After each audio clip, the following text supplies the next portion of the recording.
All right, welcome back for week 9 of Mind Mend. This is the course on eradicating addiction. I am Christy O'Connor, your host and the creator of this content. So this week we are going to go over strategies for increasing awareness. We are going to talk about how to move into different perspectives for different situations and develop a neutral understanding of them.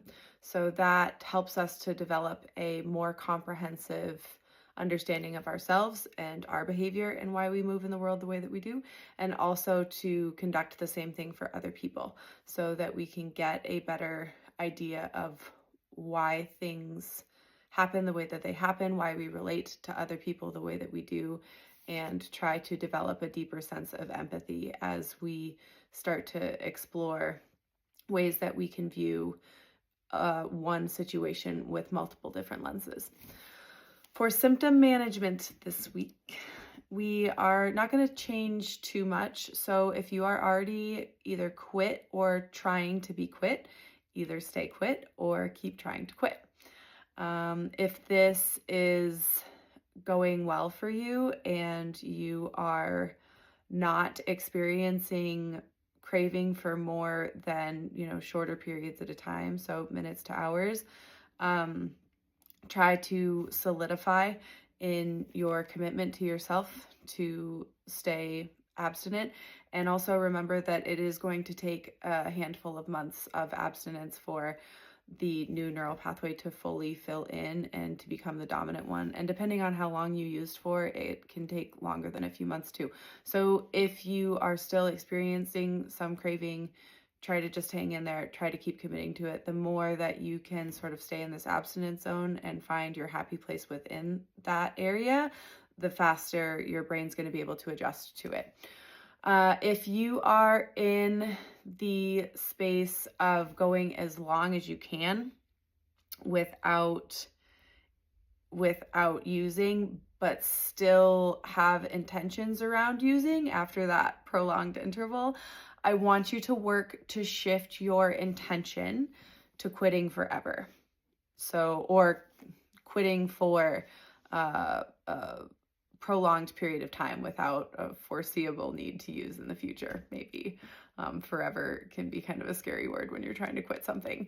But more or less, I want you to start moving into a space where your intention is to leave it because you understand that you don't need it. So there's really there have been kind of two groups left for the interval spacing: the group that is quit or trying to stay quit, and the group that has now recently pitched the interval and is just holding as long as they can without use.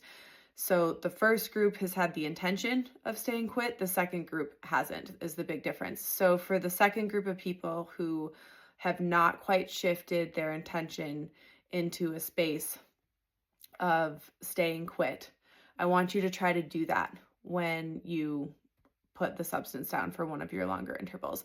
Expect resistance with this, expect anger, expect a desire to stop trying, expect your brain to throw a bit of a temper tantrum as you're making this jump, but just try to keep training yourself to, every time you put it down, be open to not picking it back up. Okay, so I want these two groups to merge, and I want everyone to end up in the same place of like, all right, we're going to keep trying to quit. And as we keep trying to quit, the intention is going to be to leave it alone because the understanding is developing that we aren't going to need this long term. Okay.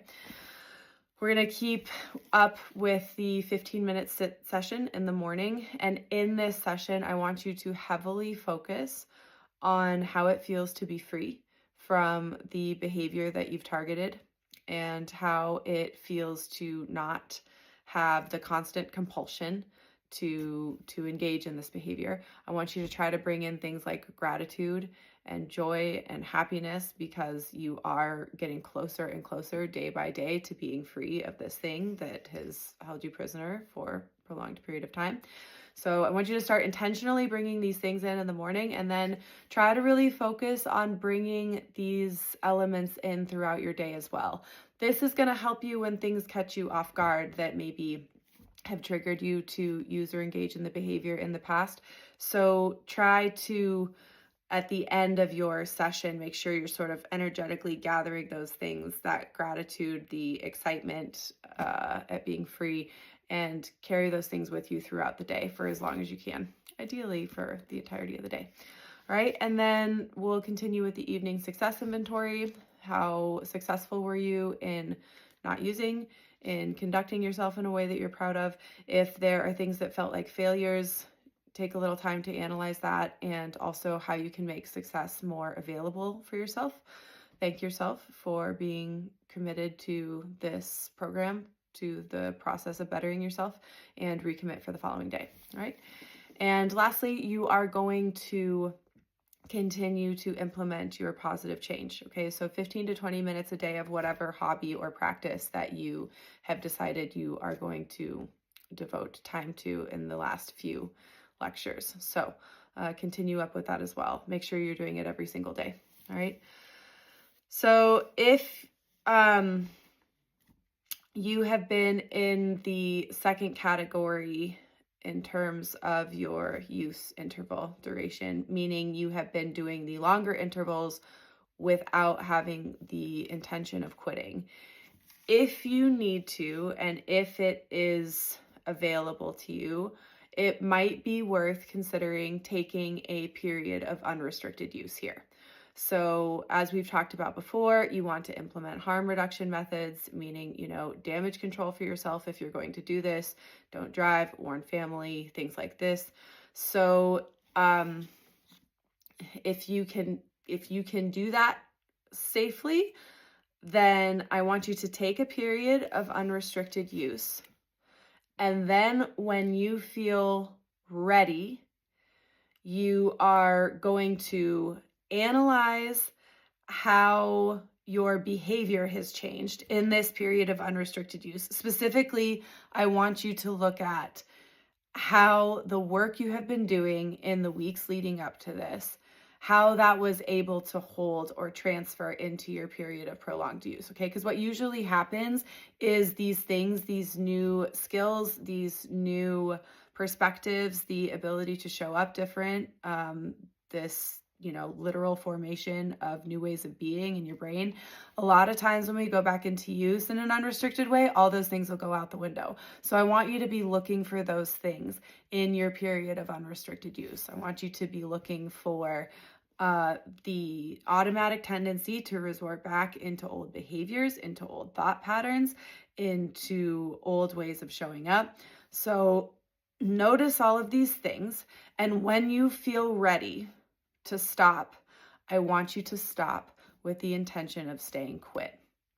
And in the first, handful of days or maybe weeks where craving is at its highest, I want you to remember all of the things that you experienced in this period of prolonged use. I want you to remember the things that you were unable to bring with you from your weeks of work up to this point. I want you to remember the things that were unavailable to you while you were in your pattern of use, okay? So the idea here is to go back in so that you can really understand experientially and cognitively how unpleasant this is and how all of the work that you are doing is fundamentally incompatible with your engagement in your target behavior, your target symptom addiction, okay? So really be mindful of this if you need to step into that space. So take the time if you need to, just be mindful of these things. And then when you set it down with the intention of keeping it gone, keeping it set down, keeping it away. Okay. So this can be a little bit helpful in reminding yourself that this sort of old default way of doing things and the addiction that you've been targeting is not the direction that you'd like to keep going into. This can be a really helpful way to solidify that. So if you need that and you can implement it safely, go ahead and do so.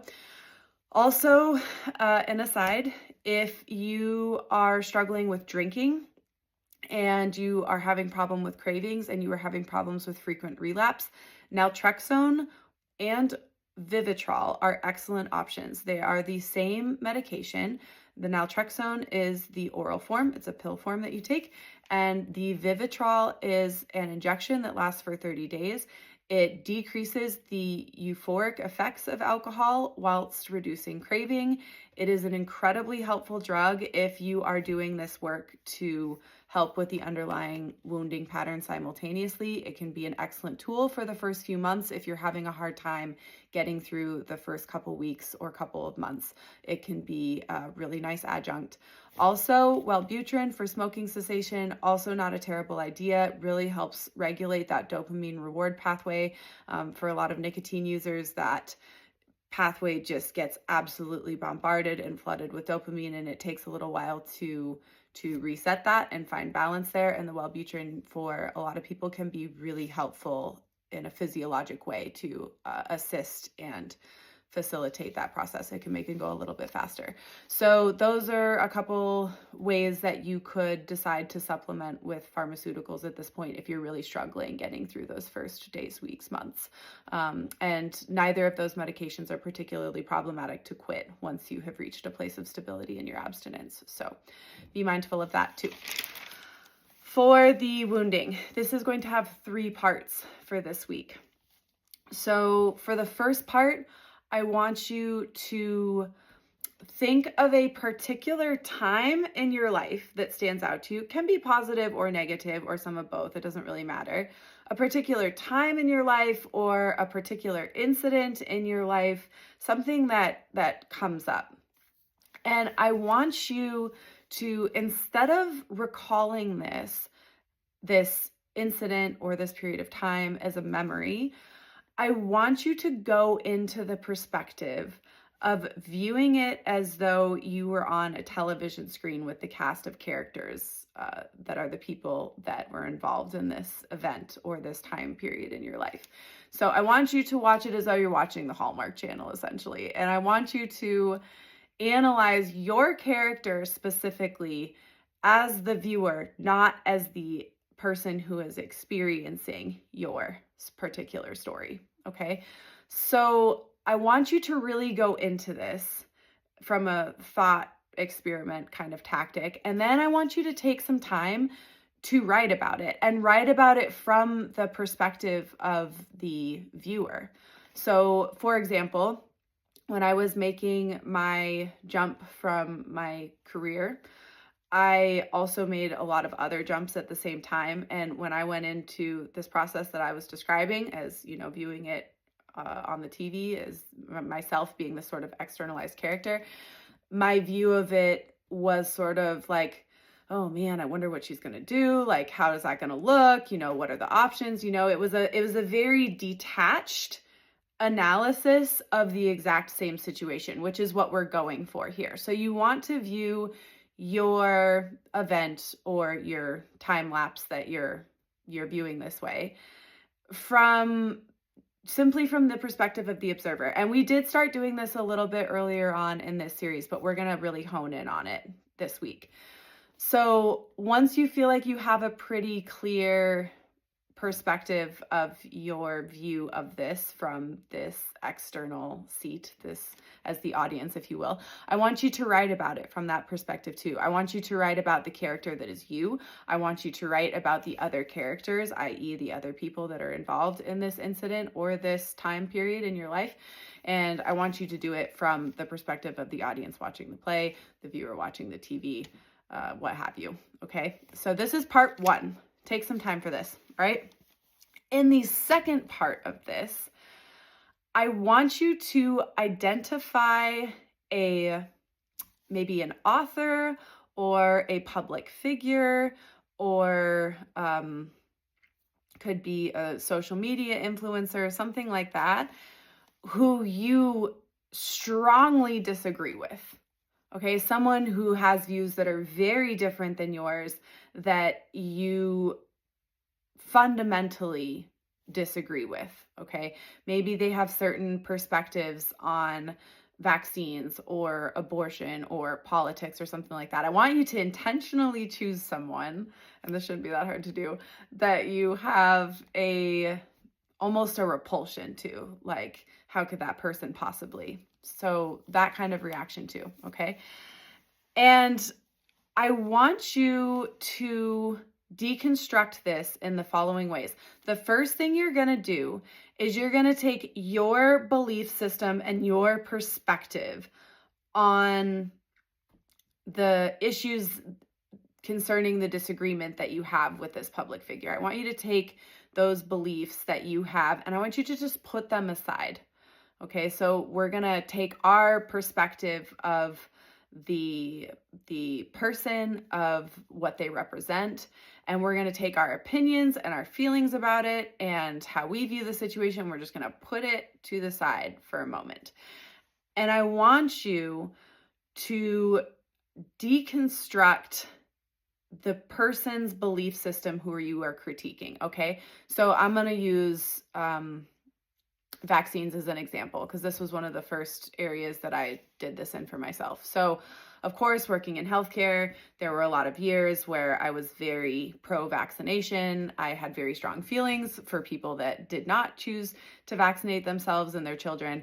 It was very harsh, very judgmental, and it was very black and white. So I had this perspective.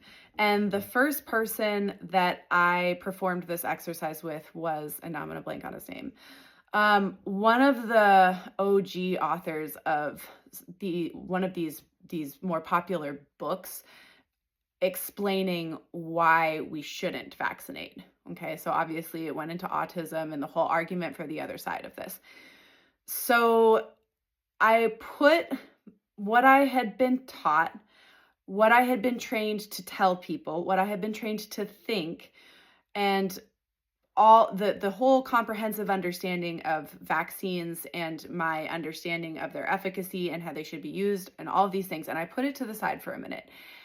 And I deconstructed this author's belief system. So it doesn't mean that I agreed with him, but what I did was I adopted what he was saying as truth for a moment. So if I did believe things like vaccines cause autism and they cause all these problems in children and they cause, there's this long list of things.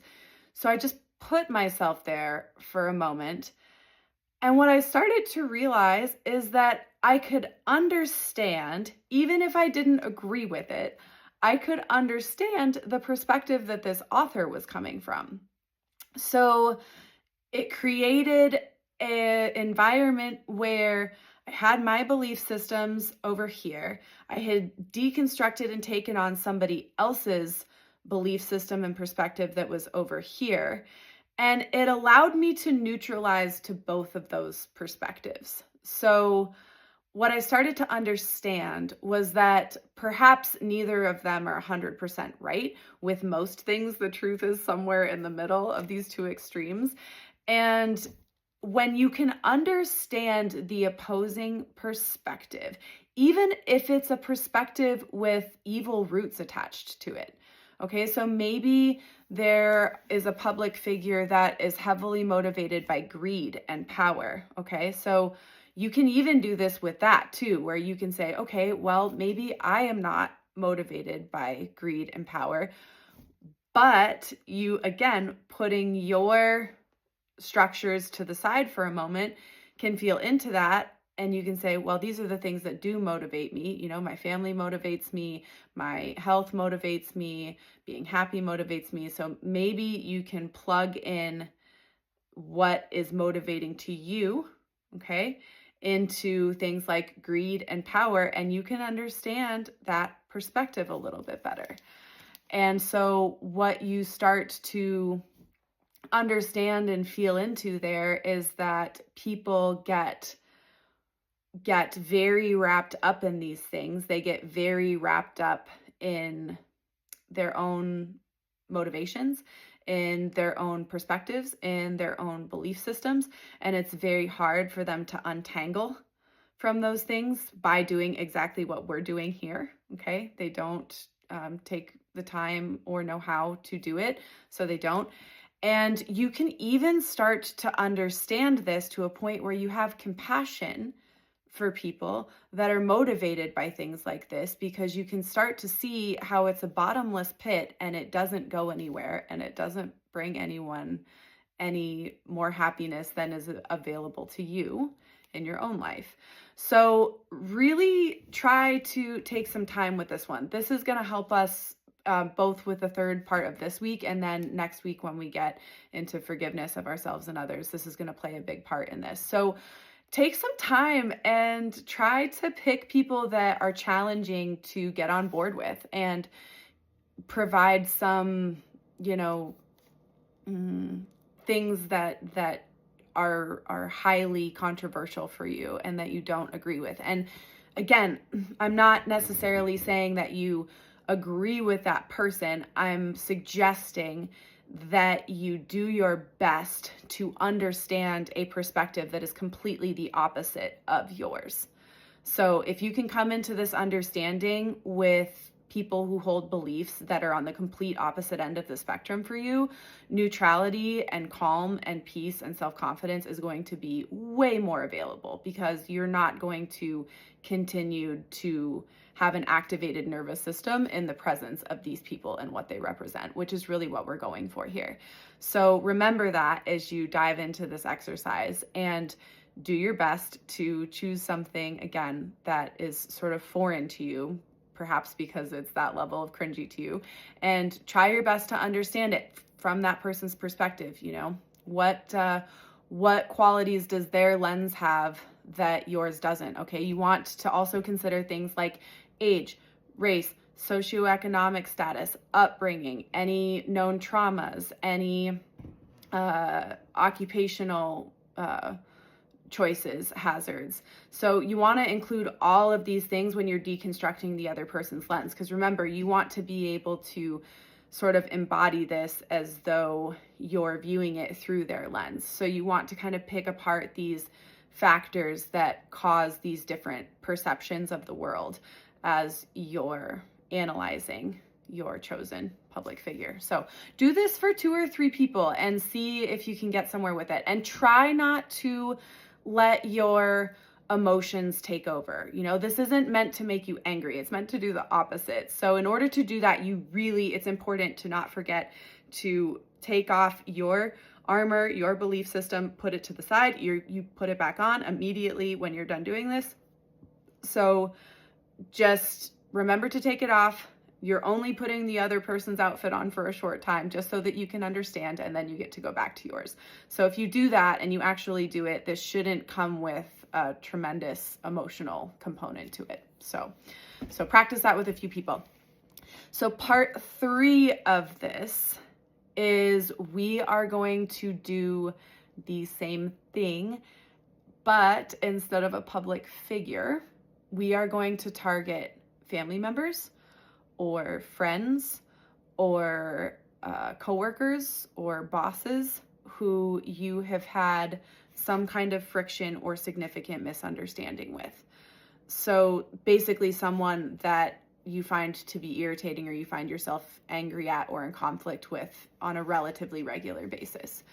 So you're going to take the same strategy that you just performed on these public figures, and you're going to go through the same procedure with these people that you have conflict with. Now, the trickier thing with this is to keep your emotions out of it, because at this level is where it becomes personal. So, because when we're in conflict with people, typically we're approaching it from a perspective of either feeling that we are or wanting to be right. And so then that makes the other person wrong. So what we really want to do here is put all of that to the side. Put your personal feelings about it to the side, even what you think this person has done wrong, or how they continue to conduct themselves in a way that is less than ideal, or whatever the situation may be. Put all of that to the side when you are taking on this other perspective. So again, you're going to look at this incorporating the first lens that we did at the beginning of this exercise. So as you are viewing a television with the characters, including yourself and the person that you're in conflict with, so you're going to have that perspective. And you're also going to take on the perspective of the person that you are in conflict with. So basically, you have your perspective, right? You have your perspective as your character, like all day, every day you have that perspective. So now you're going to take on the perspective of the viewer of the whole situation, okay? And then you're also going to take on the perspective of the person that you are in conflict with. So now you have 3 different perspectives. You have your perspective as the experiencer of this dynamic as it plays out normally. You have the perspective of the viewer of this as though, they're watching a TV show, and you have the perspective of the person that you're in conflict with.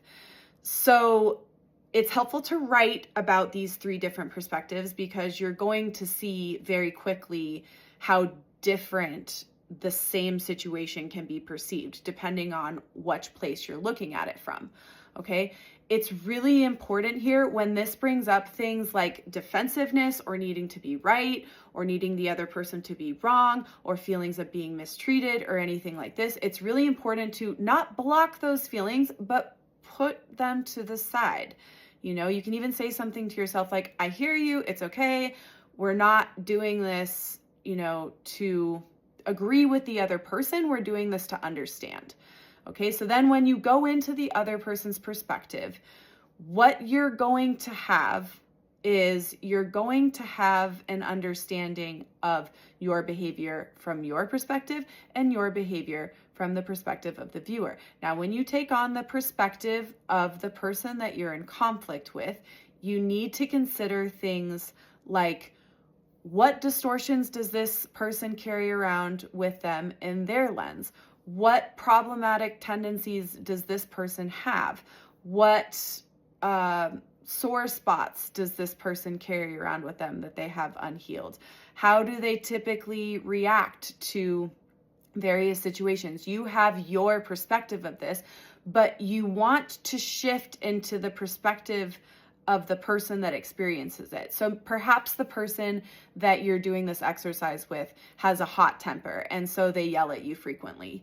So instead of understanding that from the person being yelled at, I want you to experience that as the person that has anger that is so unmanageable that they feel like they need to yell at someone to get that out. I want you to experience it that way.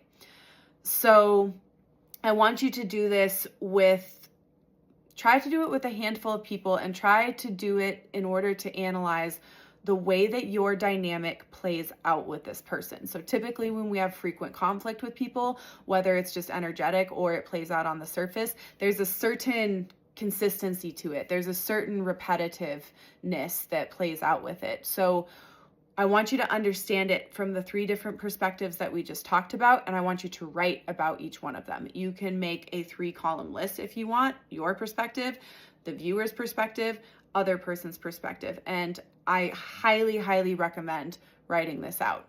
All right. So you're going to really work to understand this from all 3 perspectives. And again, we're going to bring this in a big way next week.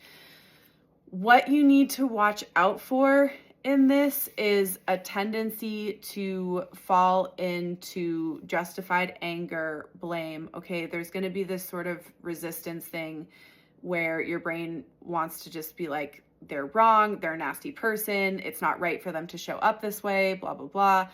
And that may be true, but you have to understand that that person is operating and experiencing the situation with a different set of beliefs, with a different palette of information, and with a different nervous system, with all kinds of different things. So you can't expect in this exercise to necessarily be able to find justification for how someone else is behaving, but you can understand it. So, and I'm going to give an example of this. So when I was at the peak of my mental health crisis a handful of years ago, my whole family just sort of dropped off the face of the planet, okay? And they were processing my situation with some details surrounding the situation that were absolutely not true, okay? They were false. And I knew this, and this was infuriating for me at the time because it felt like, here I am, I'm down on the ground, I'm the lowest I've ever been, I'm doing all that I can just to stay alive here, and you guys are just not here to support in any capacity. And part of the reason you're not here to support is because you believe these things about me that are not true, and you don't give me any space to bring truth into the situation, to correct you on these things. So for a while, for a number of months and maybe even a year or two, there was this period of time where I kept running into this wall of anger, because what would come up is like, I'm being misunderstood. They don't have the correct information. How could they do this to me? Blah, blah, blah, blah, blah, blah, blah. And it was this never ending thing that just went on. And so finally, what I realized is that I need to process this, though, as though those things were true, because that's what my family believes right now, that these things that are not true, that I know aren't true, are true. That's how they are understanding the situation. And so I took the time to unplug from my situation, from all of the details that I had surrounding how and why this happened and what it was going to take to get better and all of those things. I unplugged myself from all of that understanding, and I plugged myself into the perspective of my different family members. And what I realized is that if I analyzed the situation thinking that these things that weren't true were, I would have felt the same way about it and probably reacted the same way they did. And the other thing that I realized is that the pieces of the story that they believed to be true were more aligned with how I was doing life in my 20s than they were with how, I was doing my life then and how I continue to do my life now. So I guess what I'm saying is that they believed what seemed to be the most likely set of circumstances, even though it wasn't true. And so when I realized these two things, it helped me break out of this cycle of justified anger, of feeling abandoned, of feeling unloved, all of these things. And it helped me move into a space of compassion and understanding for my family members who have, in a wide variety of ways, watched me go into these cycles of self-destruction for much longer than just the last handful of years, right? So then it allowed me to do what I needed to do to fix that, which was to keep showing up consistently in ways that absolutely disproved what they were holding on to as truth until there could be repair, which is what has since happened. So this is going to help you get unstuck from those places of blame and resentment and not understanding how or why other people can conduct themselves the way that they do or believe the things that they do.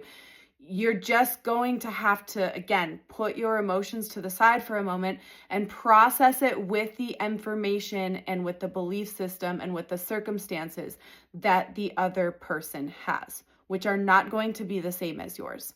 So this is going to help you get out of traps like no one understands, I'm all alone, blah, blah, blah, blah, blah.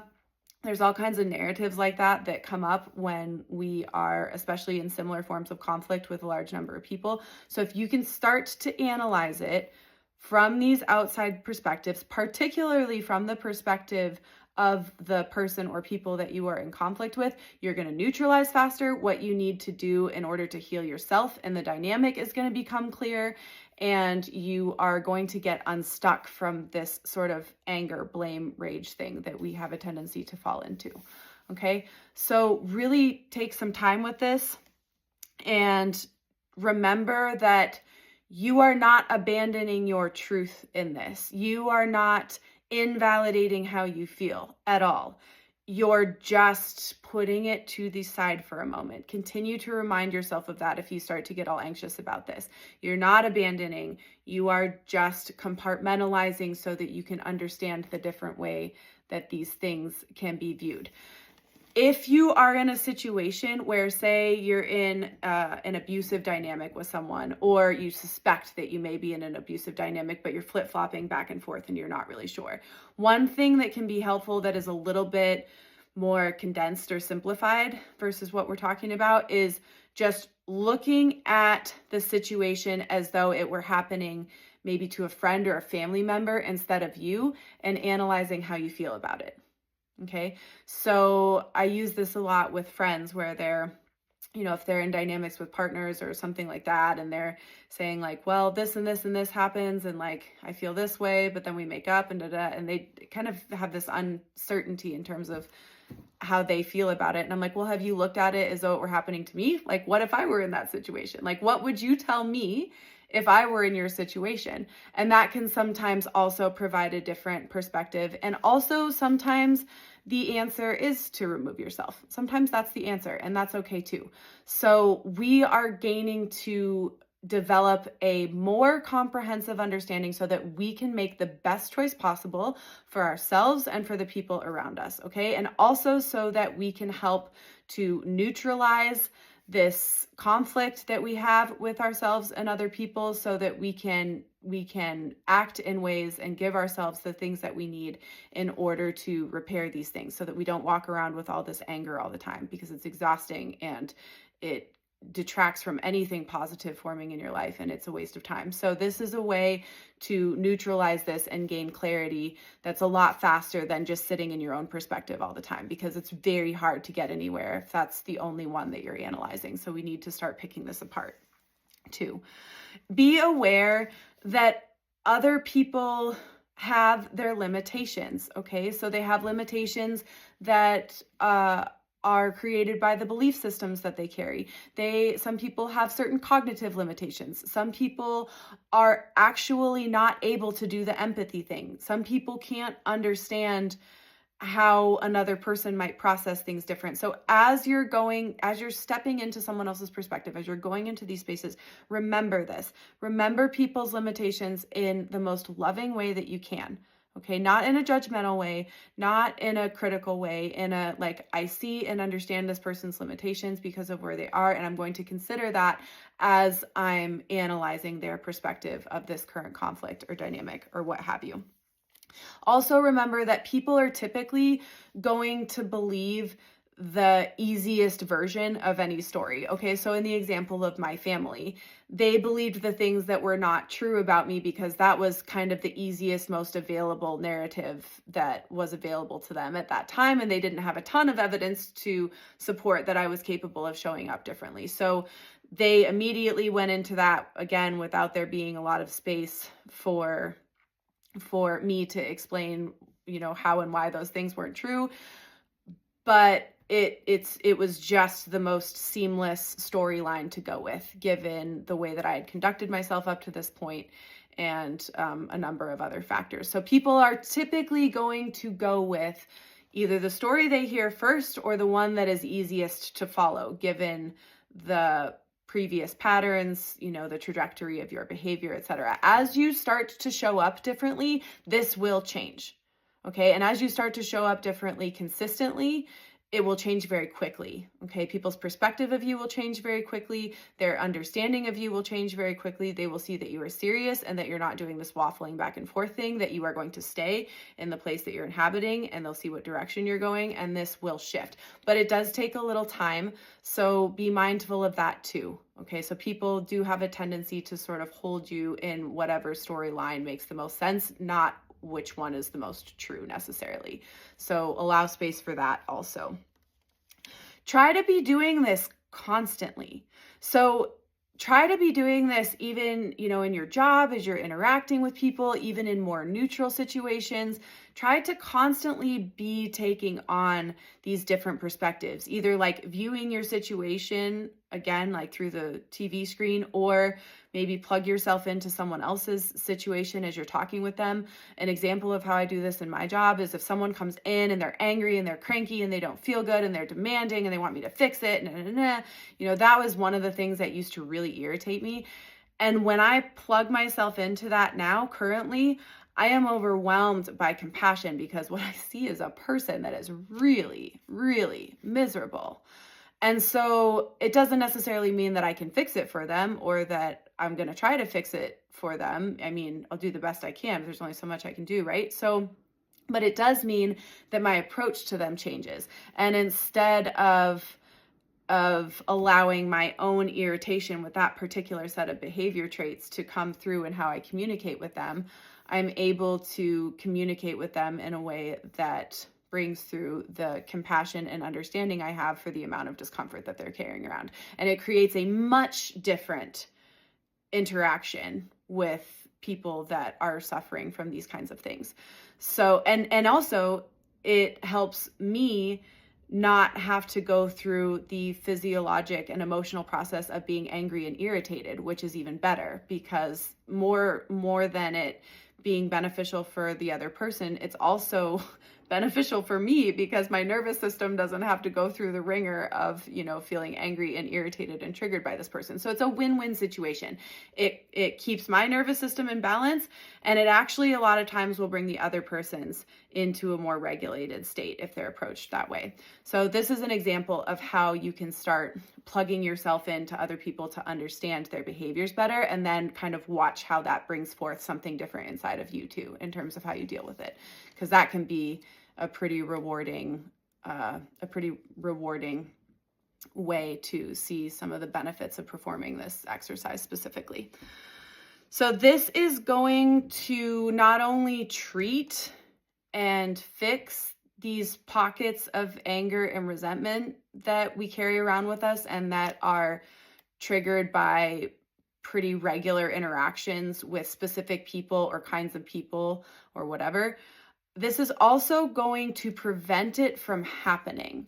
So by understanding these different perspectives, it's going to help release the tension, release the anger, release the need to be right, release all of these things. And it's going to prevent you from forming those kinds of dynamics in yourself and with other people down the line too. So this is a tremendously valuable exercise, especially if you are the kind of person that is pretty introspective and gets, kind of caught up in your own way of processing things and your own view of the world. There's nothing necessarily wrong with that, but it's a really good skill to have to be able to process something through a different perspective, through a different lens, through a different belief structure. It is very important to be able to do this. And also, if empathy is not something that comes naturally for you, this also helps cultivate empathy, which is going to affect the way that you approach people and the way that you treat them and the way that you understand them. It's going to help you lead with things like compassion and understanding instead of judgment and irritation. So all of these exercises, the 3 parts to this, are going to be very helpful in releasing some of specifically the anger that we get stuck in. It's going to help alleviate that and can prevent it from accumulating in the future.